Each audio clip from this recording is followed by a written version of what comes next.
Jedným z najväčších problémov v našej spoločnosti aktuálne je osamelosť.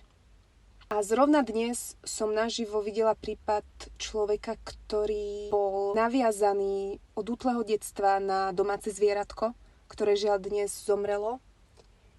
A tí, čo máte domáce zvieratá, tak viete, aký úžasný vzťah so zvieraťom vieme mať.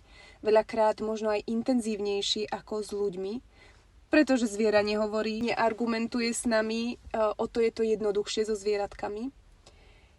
Ale čo to hovorí o našej spoločnosti je, že ľudia sa radšej otvoria zvieraťu, ako by sa otvorili novému priateľstvu.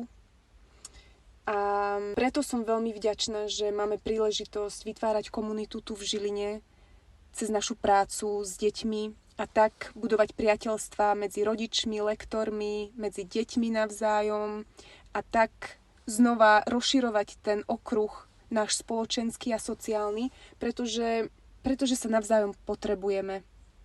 Tá interdependence je veľmi kľúčová v živote každého jedného z nás. Sme proste tak krásne spolu závislí jeden na druhom a je nutné tie vzťahy samozrejme polievať.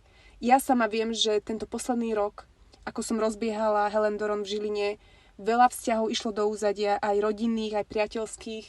A tento nový školský rok mám takú osobnú výzvu tie vzťahy znova poliať, obnoviť, nadviazať znova, pretože naozaj bez priateľov, bez tej podpory, ktorú máme v tých našich najbližších, to proste nedáme, keď prídu tie ťažšie momenty. A v podstate o tom je ten život. Je o tom, aby sme mali radosť, aby sme sa tešili na stretnutie s priateľom, s kamoškou, aby sme cítili, že sme začlenení do nejakej komunity, ktorá nám dáva zmysel.